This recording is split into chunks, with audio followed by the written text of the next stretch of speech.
Berikan karpet merah kepada masyarakat yang mengurus tanahnya sendiri. Akhirnya kita berikan waktu Sabtu Minggu. Apabila masyarakat mengurus sertifikatnya sendiri, itu diberikan kemudahan. Kita berharap tidak ada lagi duplikasi sertifikat ya Pak? Tidak akan terjadi, dan orang dalam yang saya katakan tadi, itu oknum juga tidak akan bisa bermain.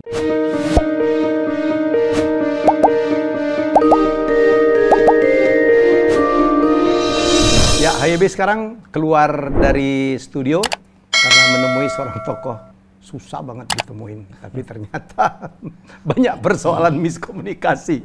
Saya sekarang berada di ruangan, beruntung banget, dari Menteri ATR BPN. Ya, wah ini dia di samping saya, Pak Menteri, Pak Hadi Cahyanto. Terima kasih Pak, saya udah diundang ke sini. Terima kasih, selamat sore. Iya, aku berapa kali tertunda. Kumis Pak Menteri itu ngerawatnya gimana Pak? Ya, hampir tiap hari kita lihat ya di kaca, tapi masih serem nggak? Oh masih serem ya sudah. Ibu ngebantuin? Ya nggak, sendiri aja. Saya pikir ya, iya gitu. Ini kan kumis angkatan udara. Sejak umur berapa sih Pak? Jangan-jangan sejak lahir Bapak udah berkumis? Saya sejak bayi, udah berkumis. Cuma tumbuhnya pada waktu SMA aja. Oke Pak, saya waktu Bapak menggantikan Pak Sopyan Djalil sebelumnya, saya pikir memang ATR terutama BPN Pak, itu memang harus dipimpin oleh Jenderal Bintang 4. Karena Pak, mafia ya kan, banyak permainan ya yang saya tahu. Apakah itu Pak? Apa pesan dari Pak Jokowi supaya Bapak di sini? Ya sebetulnya ketika saya diundang oleh Presiden waktu itu tanggal 14 sore, Presiden menyampaikan kepada saya, Pak Hadi, akan saya angkat menjadi Menteri ATR BPN. Saya kaget. Terima kasih banyak Pak Presiden atas kepercayaan yang diberikan kepada saya. Namun ATR BPN ini sepertinya saya masih harus banyak belajar karena bukan ilmu saya. Tapi Presiden dengan tenang, begini Pak Hadi, justru pada waktu Pak Hadi jadi Panglima, laporan-laporan terkait permasalahan teritorial, permasalahan-permasalahan di lapangan, selalu detail menyampaikan ke saya, dan di lapangan semuanya selesai. Ilmunya ya itu. Bapak kan termasuk 5 menteri terbaik ya Pak? Ya, memang pada waktu itu terbacanya demikian. Terbaca. Emang koran apa terbaca? Terus Pak, terus. Ya, itu modalnya. Nanti secara teknis, kata Pak Presiden, tanya aja masing-masing dirjen. Nah, dari situ nanti di lapangan untuk mengambil keputusan akan mudah. Itu. Jadi saya yakin, oke, kalau gitu ini kepercayaan yang sudah dibaca oleh Pak Presiden dan akan saya laksanakan dengan sebaik-baiknya. Apalagi saya sebagai Panglima TNI kan masih memegang teritorial, apalagi saya dekat dengan Polri, sehingga Kapolda masih loyal, kemudian Pangdam pasti, seluruh jajaran seperti Jaksa Agung pasti akan mendukung saya. Ya, di zaman Bapak tuh Bapak dengan Kapolri akrab banget ya? Saya dengan Kapolri. Itu mengagetkan dengan Pak Tito ya? Iya, Jenderal Tito. Seperti Ipin dan Upin. Nah, kemana-mana berdua. Pak dua-dua nggak ada kumis loh Pak Upin. Ya. Oke untuk Bapak ya? Iya. Jadi itu yang juga akhirnya banyak merubah konstelasi. Selama ini kan seolah-olah terjadi quote-unquote ketidakharmonisan antara TNI dan Polri ya Pak? Iya. Ya sejak saat itulah Pak Tito juga menyampaikan kepada saya, Pak Panglima, mari kita bersatu untuk melaksanakan tugas negara, apalagi dalam waktu dekat ini akan kita laksanakan pilkada serentak dan ikuti oleh pemilihan Presiden, Wakil Presiden, dan pelantikan Pak Presiden. Mari kita sukseskan Pak Panglima. Oke, Pak Tito. Alhamdulillah berhasil. Kita sukseskan karena ini tugas mulia bagi saya, dan saya yakin dengan TNI dan Polri bersinergi, saya yakin pihak-pihak yang berniat tidak baik, saya kira mereka pun akan tiarap. Dan di lapangan memang demikian. Bapak sering jalan berdua gitu ya? Saya selalu dengan Pak Tito berdua kemana saja, apalagi fasilitas di TNI, pesawat untuk terbang kemana saja, kapan saja. Bapak pernah ngerjain Pak Tito ya katanya naik pesawat? Nah, yang Bapak kerjain? Naik pesawat Sukhoi. Iya. Saya sampaikan ke pilotnya. Nanti saat nge-break, landing, kan itu pakai drag suit ya. Jangan kasih tahu biar kaget. Nah, benar saja begitu landing, drag suit dibuka, hentakan kena. Pak Tito kaget. Oh, ini Kang Mas yang bilang tadi, jangan kasih tahu. Ya. Takut juga dia, Pak? Rupanya takut, Pak Tito. Padahal kita tahu Jenderal Tito itu juga orang yang nggak ada takutnya ya, walaupun badannya nggak gede-gede amat. Itu. Akhirnya Pak Tito merasakan sensasi naik Sukhoi dan menyampaikan kepada saya, ngeri juga ya Kang Mas. Semuanya alat seperti itu, mau bernafas saja susah. Nah, itulah Angkatan Udara.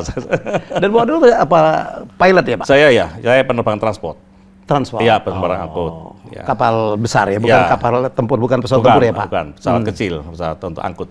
Waduh, luar biasa. Pak, jadi akhirnya Bapak tahu ya bahwa di ATR BPN Bapak akan ketemu dengan mafia tanah yang sampai katanya sempat sulit sekali untuk diberantas ya Pak? Ya memang pada waktu saya diangkat, saya sebetulnya tentang pertahanan ini kan belum paham. Akhirnya dalam sehari 2 hari saya coba turun ke lapangan. Ya. Saya ngobrol dengan masyarakat, permasalahan pertahanan bagaimana. Semua 80% mengatakan negatif. Ya. Pak, ATR itu menakutkan. BPN-nya barangkali. Iya, ATR BPN ini menakutkan ya. Kalau ATR-nya sih karena ya. Apa? Karena ketika saya mengurus di tanah itu dipersulit. Iya, saya kemudian banyak mafia tanah, kemudian kami selalu dipingpong. Ya. Kemudian pelayanannya bagaimana? Ya, yang melayani saya di kantor pertahanan juga seperti orang tidak bisa senyum. Betul. Ya, gitu. Oke, saya catat. Masyarakat tidak tahu kalau saya calon menteri. Oh, iya, tidak tahu. Masih belum tahu mereka? Belum tahu. Oke. Pak Jokowi udah ngasih tahu? Yang saya tahu sore itu. Saya langsung coba ke lapangan. Sebelum besok dilantik oleh Presiden, saya ke lapangan dulu. Nyamar, enggak? Ya, mereka pun sebetulnya ada wilayah yang mungkin dia di kampung yang tahu saya ini adalah mantan Panglima, ya tahu. Ya, tahu. Pak Panglima, oh ya, saya ingin ngobrol-ngobrol saja. Oke. Kemudian saya tanya, kira-kira di daerah sini banyak nggak kalau dengar mafia tanah? Oh banyak Pak. Itu susah diberantas. Kadang-kadang juga bermain sama orang dalam tanda petik. Ya, itu ya. Oke, ya. Dari hal itulah kemudian saya kembangkan setelah saya dilantik oleh Pak Presiden, saya coba panggil para dirjen. Saya minta cerita satu-satu. Saya beri waktu 1 jam. Kadang-kadang hari Senin saya minta untuk rapim, menjelaskan permasalahan-permasalahan apa yang terjadi. Setelah itu saya paham, baru saya turun ke lapangan, bisa mengeksekusi permasalahan-permasalahan yang ada di lapangan. Termasuk saya juga merubah sistem pelayanan yang ada di pertanahan, bahwa berikan karpet merah kepada masyarakat yang mengurus tanahnya sendiri. Oke. Ya, akhirnya kita berikan waktu Sabtu Minggu. Sabtu Minggu? Sabtu dan Minggu buka. Sabtu Minggu buka, layanan khusus masyarakat berikan karpet merah, kemudian untuk Senin sampai dengan Jumat, itu silahkan masyarakat, atau mungkin calo, ya kan, dan sebagainya silahkan. Karena banyak bermain itu sebetulnya mereka itu ya BPN juga ada yang bermain, calo juga bermain. Nah dari sini sudah kita lihat bahwa pelayanan Sabtu Minggu itu baru kelihatan bahwa apabila masyarakat ngurus sertifikatnya sendiri, itu diberikan kemudahan. Tidak seperti yang mereka bayangkan bahwa BPN itu menakutkan. Nah baru mulai terbuka. Oh ternyata BPN ini adalah melayani. Termasuk saya juga membersihkan oknum-oknum BPN yang bermain tanah. Bapak udah mecat berapa kepala BPN ya Pak? Ya memang dari jumlah kasus yang ada hampir 412 orang itu yang sudah kita proses. Karena oknumnya itu baik oknum BPN, oknum kepolisian, itu ada di dalam 412 itu. Sudah kita selesaikan, walaupun saat ini juga banyak yang dulunya oknum mungkin ya, sekarang tiarap. Insap? Tiarap aja, tiarap. Insap, apakah insap menunggu saya pensiun, atau nggak tahu. Tapi mudah-mudahan udah insap benaran. Amin, amin. Ya itu, saya malah mendengar tuh salah satu isu Pak, bahwa katanya mafia tanahnya ada di kantor BPN. Berkantor di situ, ikut mengatur. Bapak dengar itu ya? Ya. Oleh sebab itu, apa yang sekarang terjadi, kita mencari solusi supaya tidak ada oknum-oknum itu. Saya coba panggil para Ketua Sekjen, para Dirjen, tolong diteruskan program digitalisasi. Mau nggak mau digitalisasi? Digitalisasi. Karena digitalisasi itu sudah malaikat yang bermain, hitam dan putih. Tapi kalau masih manusia, masih ada abu-abunya. Sampai tahap apa Pak digitalisasi? Sekarang digitalisasi kita sudah melaksanakan digitalisasi untuk aset-aset BUMN. BUMN, barang milik negara. Barang milik negara. Sebentar lagi BUMN, BMD akan kita sertifikatkan. Ke rakyatnya kapan? Nanti untuk masyarakat bulan September. September, ya, September sampai ini? akhir tahun ya. Saat itu oleh masyarakat. Tapi untuk pendaftaran pertama. Ya. Ya. Nah, bagaimana yang sudah mendapatkan sertifikat, semuanya akan kita alih media. Dari manual tadi menuju ke digital. Saya pastikan banyak sekali yang menentang ya Pak Menteri ya? Ya, awalnya banyak menentang karena narasinya itu diterima oleh masyarakat begini. Wah, nanti kalau digitalisasi, sertifikat itu menggunakan elektronik, maka buku tanah saya dicabut. Terus saya pegang apa? Karena kebiasaan mereka itu kalau akhirnya kita coba evaluasi, kita koordinasi dengan perguruan tinggi, dengan profesor, kita temukan solusinya yaitu digital juga kita berikan manualnya kopi. Juga kopi. Tapi tidak setebal itu, hanya 1 lembar saja. Saya kemarin ngomong dengan Pak Lanenggolan Pak, dari KPK. Yang kebayangkan banyak orang yang nitip nih Pak. Mengecilkan HKPN, tanahnya dititip pembantu, dititip ponakan. Ini kalau didigitalisasi kan ketahuan Pak. Ketahuan. Masa tanah di Menteng yang punya rumah dalam gang gitu? Dan Bapak udah memperhitungkan itu. Dan kita akan juga terhubung dengan Dukcapil. Ya, dengan Dukcapil. Jadi KTP-nya siapa, Hati punya tanah di mana dan sebagainya. Kemudian juga akan terbaca mungkin ini statusnya mungkin sopir tapi punya tanah sebegitu banyak karena nomini akan ketahuan semua. Kayak kemarin ada Rubicon aja yang punya orang dalam gang. Nah, itu akan ketahuan semua. Itu yang kemungkinan akan ketahuan semua dengan ini. Tapi Bapak nggak mundur ya? Tidak. Ini terus berjalan. Apalagi kalau nanti KTP gabung jadi NPWP ya Pak? Oh, itu lebih bagus. Sudah akan combine dengan itu selesai Pak? Iya. Jadi kita berharap tidak ada lagi duplikasi sertifikat ya Pak? Tidak akan terjadi dan orang dalam yang saya katakan tadi, itu oknum juga tidak akan bisa bermain. Karena mereka juga akan merubah dan sebagainya harus melalui beberapa pintu dan melalui petugas yang ditunjuk, dia tidak akan bisa bermain. Saya dukung Pak. Karena saya pikir menghilangkan korupsi itu salah satu adalah dengan melakukan digitalisasi. Tapi untuk menuju ke sana, memang permasalahan-permasalahan ini yang harus... Hambatannya apa Pak kira-kira kalau Pak Menteri bisa bayangkan? Sekarang PTSL saja ya. PTSL pendaftaran tanah sistematis lengkap. Untuk menyelesaikan itu juga permasalahannya banyak. Kita gambarkan saja ini satu kawasan pulau. Pulau itu ada pantainya. Pulau ada sungainya. Ada gunungnya. Ada lembahnya. Ada lembahnya, ada danaunya. Masyarakat sudah hidup di sana. Masyarakat tidak tahu bahwa tanah ini boleh ditempati atau tidak. Tapi nenek moyang saya hidup di sini, di dekat pantai. Nenek moyang saya hidup di sini, dekatnya sungai. Nenek moyang saya hidup di sini di wilayah yang hutan, kan, dan sebagainya. Ketika aturan ini mereka baru tahu bahwa ternyata hidup di pantai itu 100 meter dari pantai ini ada sepadan. Tapi banyak masyarakat yang hidup di sepadan. Karena dari dulu dia udah di situ ya? Ada di situ. Terus apa solusinya? Ya, memang harusnya ini semua pulau ini harusnya dipetakan, diukur.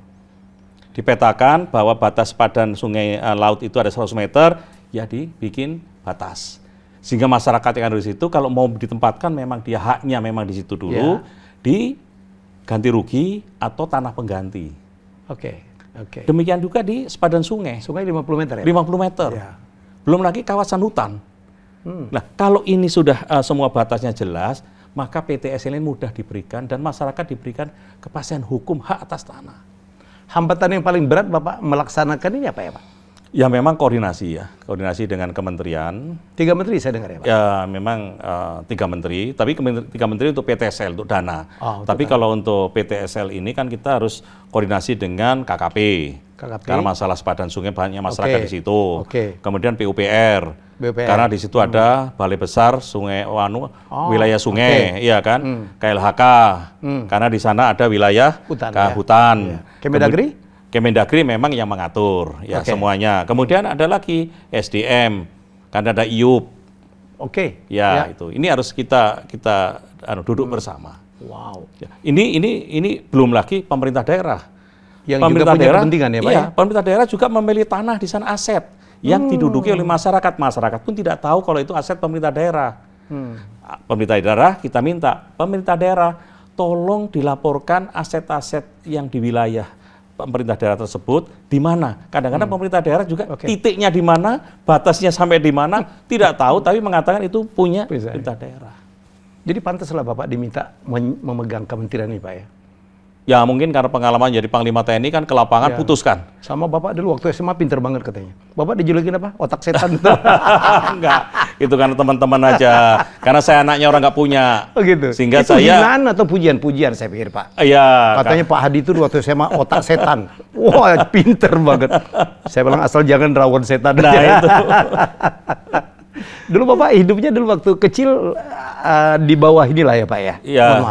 Karena saya adalah hidup di lingkungan TNI, bapak saya seorang bintara, anak 5 ya. Anak 5. Anak 5. Jadi kita benar-benar anak kolong, karena kita rumah juga kecil, kemudian tempat tidur bertingkat, atas adik saya, tengah bapak ibu saya di kolong. Wah, itu anak kolong benar. Anak kolong benar itu.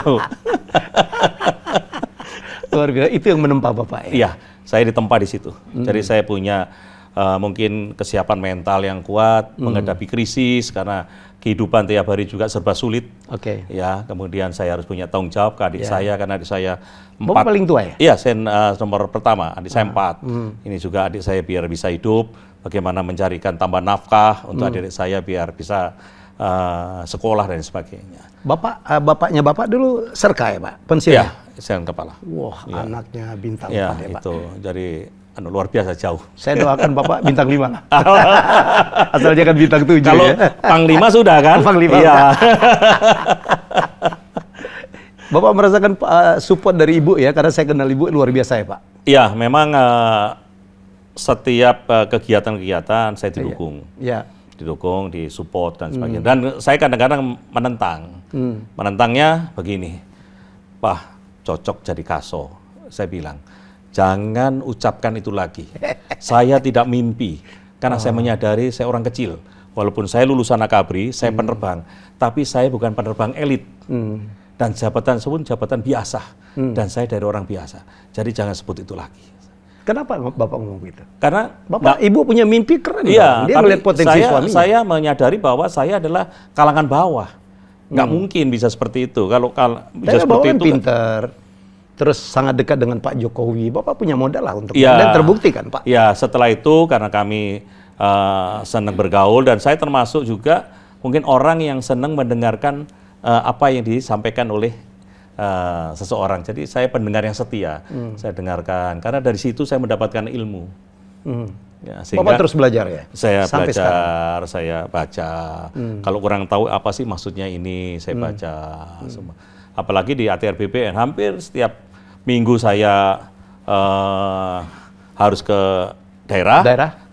Hari Senin, kalau tidak ada ratas, saya gunakan baca. Oh iya? Masalahnya apa ini? Sampai sekarang? Masalahnya apa? Iya, sampai sekarang. Keren. Sehingga ketika di lapangan, orang berbicara, saya udah bisa kontak. Oh ini. Relax keputusannya ini. Ya? Iya. Bapak tuh kan berat deh Pak, ketemu dengan mafia tanah. Wah, yang kadang-kadang ditaklukkannya sulit. Kesulitan apa yang Bapak alamin sekarang selama menjadi Menteri ATR BPN? Ya, sebetulnya hambatannya apa? Selama ini yang saya lakukan untuk mafia tanah kan koordinasi. Koordinasi dengan kepolisian, aparat penegak hukum, dan di bawah juga saya juga kuatkan dengan Forkopimda. Jadi 4 pilar saya kuatkan, ATR BPN, kepolisian, kejaksaan, kemudian pemerintah daerah, ini juga kita kuatkan untuk menangani masalah-masalah itu. Karena dengan pemerintah daerah sampai yang terkecil, bahwa mafia tanah itu justru diawali dari oknum kepala desa. Ya, coba oknum kepala desa bisa mengeluarkan salinan gire dan bisa mengeluarkan surat keterangan bahwa tanah itu adalah tanah yang tidak bersengketa, tanah itu adalah tanah yang dikuasai secara fisik, itu untuk menjadikan dasar. Itu SKT itu ya Pak? Iya. Nah itu kalau oknum jelas belum tentu benar kan. Akhirnya menjadi permasalahan besar. Dan itu yang diperjualbelikan, Pak? Ya, itu yang dijualbelikan. Yang penyebab tumpang tindih. Jadi kadang-kadang satu giri itu dimiliki oleh 4 atau 5. Nah, ini yang jadi permasalahan. Ini yang orang kita selesaikan. Jadi saran Bapak supaya tidak banyak orang tertipu ya, membeli SKT gitu, apa saran Bapak? Memang pada waktu di STPN, Sekolah Tinggi Pertanahan di Jogja, saya sampaikan, memang perlunya dari siswa-siswa STPN ini setelah lulus itu menjadi tenaga pembantu di kepala desa. Ya. Supaya desa pun tahu bahwa permasalahan tanah itu ada aturannya. Nggak mena-mena gitu ya Pak? Karena itu belum terjadi, akhirnya sekarang saya berikan satu kebijakan agar desa-desa itu diberikan peta bidang dari pertanahan. Dan kita perlukan mungkin surat edaran dari Menteri, khususnya adalah kota-kota yang sudah udah selesai PTSL-nya, supaya desa diberikan peta bidang. Sehingga tahu, oh bidang tanah ini di desa saya, di sini ada danau, di sini ada sepadan danau yang harus dijaga, ini sepadan sungai yang harus dijaga, ini ada LSD, lahan sawah dilindungi harus dijaga. Dan ini masih ada tanah desa atau girik, ya, itu yang harus benar-benar dijaga. Ini ada yang jelas girik itu kan harus segera di PTSL kan, ini harus dilaporkan. Kemudian ada tanah desa, itu harus disertifikatkan. Kalau tidak sertifikatkan nanti jatuh pihak ketiga disalahgunakan, pidana. Sehingga itu yang saya selalu sampaikan ketika melaksanakan kunjungan melalui bupati, bahkan ada bupati yang menghadirkan ke seluruh kepala desa, saya berikan pengarahan itu, karena apa? Untuk mensukseskan PTSL itu semua dari desa. Itu apa yang Bapak lakukan untuk sosialisasi itu? Saya sampaikan kepada kepala desa, tolong dijaga aset-aset desa, seluruh tanah yang ada di desa, kalau bisa desa ini menjadi desa lengkap, didaftarkan. Ya, didaftarkan. Jadi semuanya bisa terdaftar, walaupun belum bersertifikat, tapi sudah terdaftar. Oleh sebab itu dari Kementerian ATR BPN juga saya minta desa-desa mana itu yang memang harus menjadi prioritas segera menjadi desa yang lengkap dan sudah terdaftar semuanya. Hanya dengan drone, kemudian kita sudah bisa petanya, bedang ini punya siapa, walaupun belum menjadi sertifikat. Oh, ya. Bisa segitu ya Pak? Bisa. Yang tumpang tindih juga langsung ketahuan? Oleh sebab itu di ATR BPN ini juga punya program Gema Patas. Apa? Jadi penanaman tanda patas secara serentak tembok. Jadi sehingga saya dengan tetangga saya, udah ini batasnya ya, kita berikan. Karena itu penyebab sengketa tuh Pak di sini, karena bunuh-bunuhan di sini. Jadi dengan ini sudah tidak akan ada permasalahan perbatasan lagi, batas tanah lagi. Nah setelah itu baru kita butuh dengan drone kita sudah lihat batas tanahnya. Ada nggak yang ngancam-ngancam Bapak? Kan banyak musuhnya Bapak. Yang ngancam-ngancam. Mungkin karena mantan Panglima TNI belum ada yang ngancam. Rawani ya. Iya. Yang awal masih banyak, temennya masih banyak. Jadi tiarap semua ya Pak. Tiarap semua. Semoga tetap tiarap sampai Bapak udah nggak di sini pun tetap tiarap. Mudah-mudahan tiarap terus. Pak, jadi kan Bapak juga membantu yang Pak program Pak Jokowi yang bagi-bagi sertifikat PTSL. Gratis PTSL itu sudah sampai sejauh apa Pak? Berapa juta hektar sudah dibagikan? Memang target Pak? Itu 126 juta bidang. 126 juta bidang. 126 juta bidang. Bukan hektar, bukan ya? Bukan. 166 juta bidang. Karena berapa hektar itu Pak? Kalau dihektarkan mungkin ada yang lebih, mungkin kurang ya. Yang ada lebih kurang lah ya. Lebih kurang. Sekarang yang udah terbagikan berapa? Dari 126 juta itu yang sudah terdaftar itu 104,7 juta. 104,7 juta. Ya, berarti kurang lebih tinggal 22 juta lagi kan. 22 juta lagi. Ya, yang terdaftar. Namun sertifikat yang sudah kita bagi itu 86,5 juta. Ya, tahun 2024 nanti kita targetkan selesai 120 juta bidang. Jadi kalau saya simpulkan, PTSL-nya beres, tapi sertifikatnya belum semua keluar juga ya? Ya, karena sebetulnya yang penting sudah terdaftar itu sudah aman, sudah aman. Ya. Sudah tidak akan lagi mafia tanah bermain. Tinggal masyarakat datang menunjukkan bukti yuridisnya, betul kita keluarkan. Itu free ya Pak? Iya. Itu nanti tergantung. Gratis. Ada PPATB-nya juga. Oh iya kalau itu. Nggak ada untuk orang dalam. Oh enggak. Karena pengalaman saya sebelum Bapak jadi nih, Bapak jadi. Saya kalau ngurus tanah Pak, mesti BPN-nya bayar lama lagi Pak. Oh, sekarang enggak. Saya pernah bilang, Pak Jokowi gratis ya, itu Pak Jokowi di sini enggak berani begitu loh Pak. Enggak. Jadi sebetulnya pendaftaran pertama itu dibebani PPATB. Namun ada, ini program PTSL ya. Namun ada pemerintah daerah yang 0% kan sudah, tidak usah bayar. Kalau nggak dibayar berapa sih PPATB itu? 2,5%, 5%? 5%. 5%? Iya, 5%. 0% kan. Ada juga daerah yang bayar 50%. Kan itu kadang-kadang perda kan. Oh. Ya, tapi sudah banyak pemerintah daerah yang membebaskan. PPATB itu masuk ke pendapatan daerah ya Pak? Iya. Oh, jadi tergantung kepada kepala daerahnya. Iya, tapi keputusan kan biasanya dengan DPR untuk mengenolkan. Iya. Oke, keren loh Pak. Iya. Nah, Kemudian dampaknya dari 100 atau 86,5 juta bidang itu yang sudah kepada masyarakat ya. Jadi dampak ekonominya apa? Itu ada 5.580 triliun rupiah uang itu beredar di masyarakat. Untuk apa? Adalah untuk hak tanggungan. Sertifikat kan bisa untuk hak tanggungan ke bank. Ya, bisa disekolahkan. Sekolahkan. Itu. Untuk anak sekolah ya, Pak? Ya, artinya apa? Sertifikat ini juga di samping memberikan kepastian hukum juga memberikan hak atau meningkatkan ekonomi rakyat. Nyimpang Pak, dulu Bapak bisa masuk apa? Dulu namanya Akabri ya Pak ya? Akabri. Itu dulu kan nggak murah Pak masuk Akabri. Ya, karena fisiknya harus bagus, psikotesnya harus bagus, kan? Ya kan? Kemudian kesehatan harus bagus. Ya. Bapak lulus semuanya? Lulus semuanya. Tahun 82 lulus langsung masuk. Sehingga masa kerja saya di TNI 35 tahun. Nggak sampai ayah Bapak nyekolahin apa gitu nggak juga ya? Enggak, kan Bapak Murni seorang Bapak bintara lulus. Dari mana? duit untuk makan aja kurang. Selama sekolah Bapak tetap pakai kumis? Enggak lah ya? Kalau taruna pakai kumis, saya nanti diangkat menjadi Gatot Kaca. Wow, luar biasa. Pak, apa lagi yang Bapak rencanakan ke depan Pak? Untuk, ini kan banyak sekali orang berharap ya dari kinerja dari ATR, terutama BPN Pak. Iya, yang jelas saya akan memberikan kepastian hukum kepada masyarakat atas nomor satu, ya. Itu nomor satu. Dan memberikan pelayanan kepada masyarakat yang mudah. Contohnya sekarang, peralihan dari HGB menjadi SHM, ya kan meningkatkan hak. Ya, meningkatkan hak. Meningkatkan hak. Itu 1 hari, 1 jam kalau mudah dan 50.000. Bapak jamin itu? Loh, jamin. Kalau ada yang masih nggak bisa ngadu kemana Pak? Loh, tinggal di situ ada pengaduan. Ada nomor pengaduan telepon. Ini semua digital ya Pak? Digital semua. Tapi masyarakat umum kan, ya rakyat masih belum ngerti digital. Ya, Kemarin ada Pak Budayawan juga nanya kepada saya sampaikan seperti ini, SHGB, kemudian menjadi SHM 50.000 sehari. Coba saya ces, kata Budayawan dari Jogja. Ngetes langsung di random di Gunung Kidul. Baru WA saya, Pak Menteri, ternyata benar. Oh, ternyata benar. Saya pikir ternyata nggak benar gitu ya. Karena kan ini masalah internet. Berikutnya adalah memberikan kepastian hukum atas tanah terhadap tanah ulayat.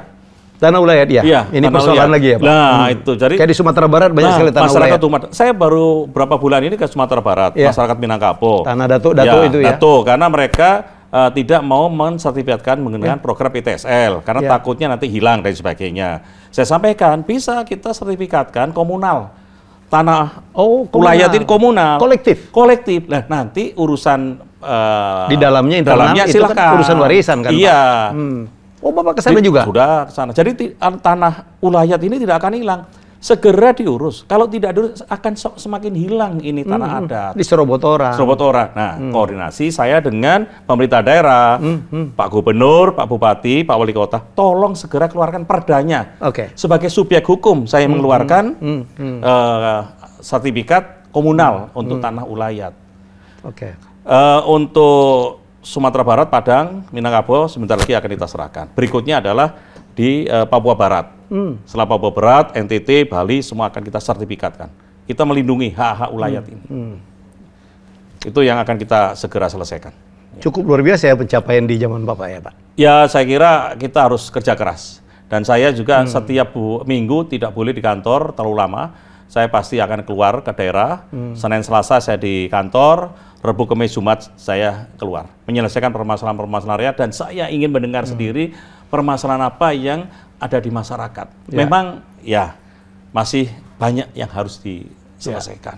Pak, nyimpang dikit nih Pak. Saya kaget ternyata Bapak dulu mendirikan sebuah sekolah. Ya, dari nol ya Pak? Dari nol. From scratch. Dan sekarang menjadi nomor 3 SMA terbaik di Indonesia. Itu betul ya Pak? Cerita itu atau hoax nih? Ya, mungkin hoaxnya saya saya buktikan dengan kerja di lapangan.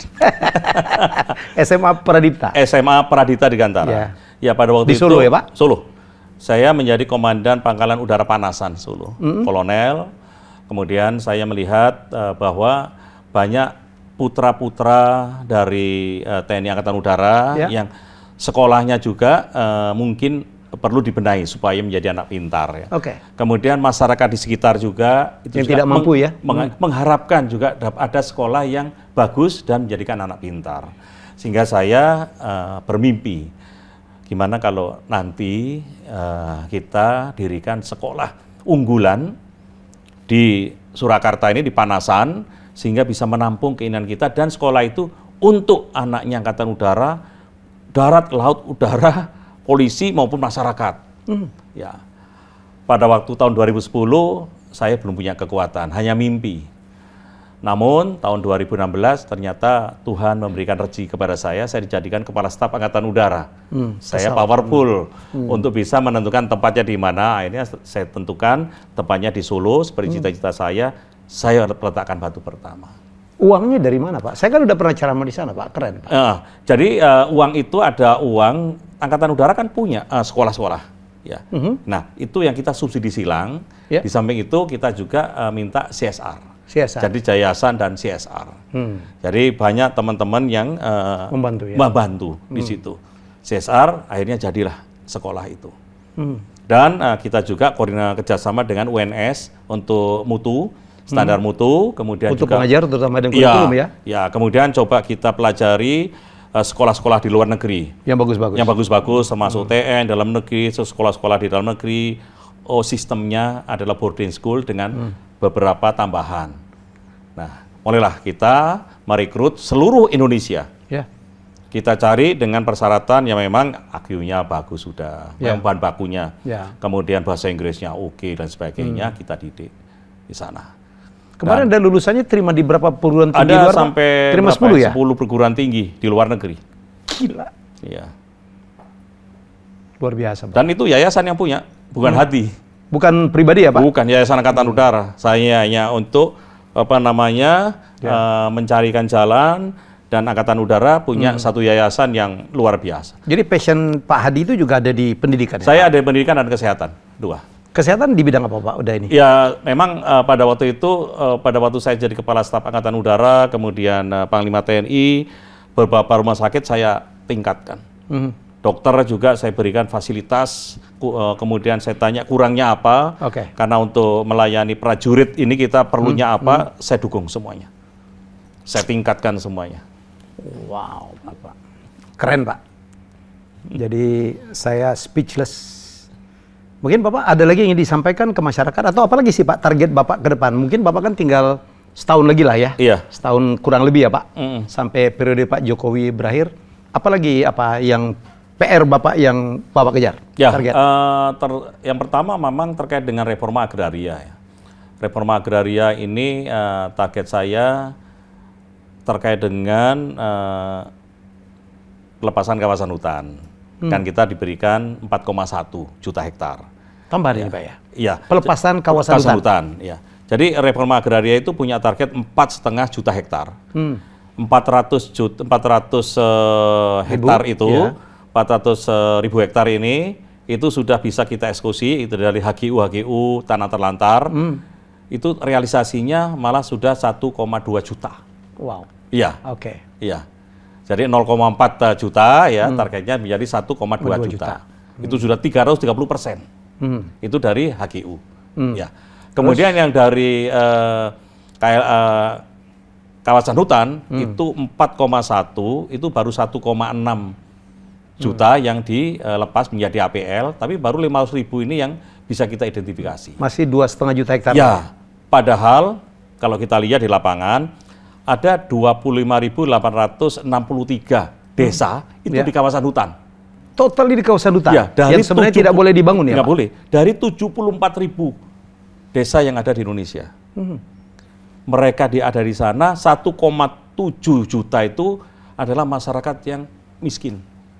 Terus solusinya apa Pak? Dibebaskan? Ya kalau kita inginkan diganti peruntukan ya? PSN tadi, Program Strategi Nasional, adalah dibebaskan dari kawasan hutan. Karena ada 4,1 itu yang dibebaskan.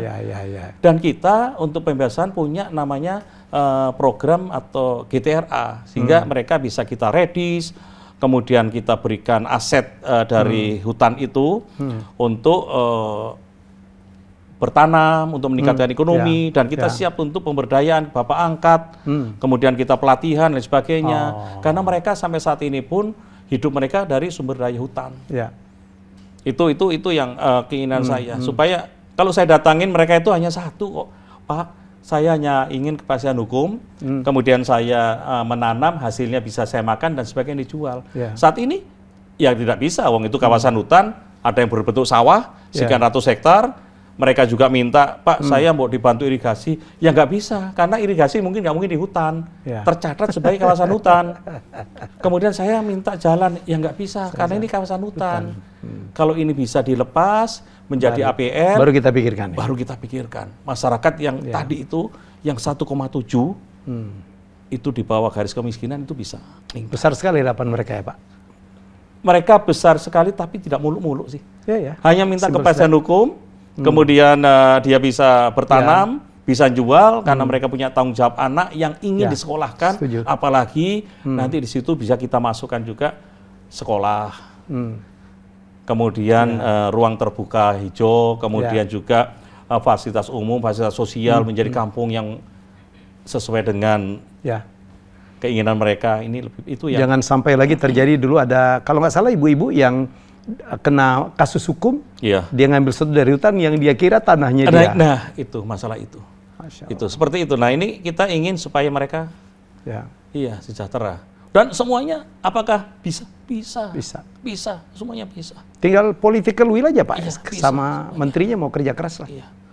Nah, berikutnya ada yang saya inginkan adalah supaya tidak ada mafia tanah. Saya menginginkan memang, dan sekarang udah masuk dalam program, sudah digitalisasi saja.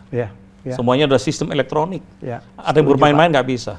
Memang ini baru awal 2023. Di September nanti kami juga akan lapor Bapak Presiden, berkenan Bapak Presiden menyerahkan atau membuka secara resmi untuk sertifikat secara elektronik bagi masyarakat.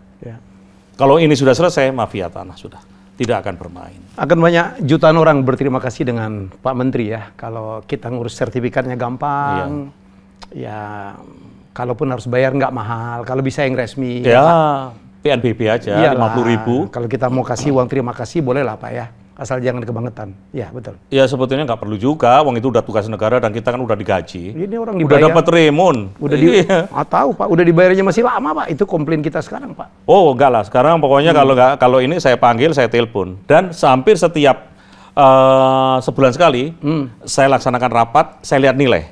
Nilainya itu adalah KPI. KPI. Jadi kita lihat nilainya mereka, KPI, pelayanan masyarakat sampai di mana. Dan kami juga itu stressing Bapak ya. Iya. Kemudian saya juga tanya ke masyarakat secara random bagaimana pelayanannya. Ya, memang kami temukan kami kurang sosialisasi. Karena sebetulnya pelayanan kami sudah bagus, tapi cuma masyarakat masih belum tahu. Iya. Pak, kalau ada yang mau ngadu kemana ya Pak? Kenapa? Kalau ada yang ngadu gitu, ternyata mereka merasa kita terima. Ada call center, ada apa? Iya, nanti bisa di 081 K10 68 0000. Iya. 0811 1068 0000. Yang terima Pak Menteri sendiri. Langsung saya. Oh iya benar. Iya, itu setiap bulan saya evaluasi. Dan kalau yang nilainya jelek saya sebutkan namanya. Iya. Keren Pak. Iya. Dan saya tidak segan-segan kalau memang anak buah saya salah ya saya beri hukuman. Kita udah dengar tuh cerita itu. Punya himbauan Pak kepada masyarakat? Ya, masyarakat apabila punya permasalahan tanah, jangan takut. Lapor saja sendiri ke kantor. Tidak usah melalui calo. Ya, tidak usah melalui calo. Langsung ke kantor. Dan catat siapa penerima laporan itu. Kalau mereka tidak mau menyelesaikan permasalahan, langsung lapor ke menteri. Wah, keren dong. Langsung lapor ke menteri. Dan ingat, jangan melalui calo. Urus saja sendiri. Jarang ada menteri kayak gini. Saya mau tepuk tangan, saya nggak pernah tepuk tangan. Saya cukup ya Pak Menteri? Ada lagi yang disampaikan? Ya, saya kira itu. Ya, yang penting masyarakat bisa menerima informasi secara langsung. Ngurus tanah nggak usah takut. Kita punya layanan elektronik. Apabila ada permasalahan, urus saja sendiri. Ya, dan jangan takut dengan mafia tanah. Mafia tanah pun kami punya satgas. Laporkan ke saya. Ada satgas. Iya. Saran saya Pak, sebagai orang yang bergerak dalam bidang media komunikasi, mungkin ya promosi atau sosialisasi melalui medsosnya mungkin harus diperkuat supaya masyarakat makin banyak yang tahu. Iya. Kita akan perkuat itu. Ya, sukses terus Pak Adi. Terima kasih banyak. Saya doakan tetap sehat. Terima kasih. Ya, itulah, wow, ini daging semua. Wawancara saya dengan Menteri ATR BPN. Wah, banyak hal yang saya tidak tahu. Ya, masyarakat juga pasti banyak yang tidak tahu. Sudah diungkap semua, beliau belak-belakan menjawab bahwa untuk rakyat ya ATR BPN, kita tahu masalah tanah itu masalah kepemilikan yang paling hakiki ya Pak Menteri ya. Iya, betul. Ya, jadi tidak main-main, di situ mereka tinggal, di situ mereka hidup, mencari penghidupan, bukan satu yang main-main. Saya saksi bagaimana waktu saya menjadi pejabat negara Pak, yang di situ itu. Saya menemani Pak Jokowi waktu membagikan sertifikat, wajah mereka luar biasa bahagianya Pak. Ya, jadi mari kita bikin rakyat kita tetap tersenyum. Bye-bye, kita jumpa lagi dengan tamu hebat saya selanjutnya. Terima kasih. Terima kasih, Wadi. Terima kasih banyak. Terima kasih sudah menonton Helmi Bicara. Jangan lupa untuk like, komen, share, dan subscribe.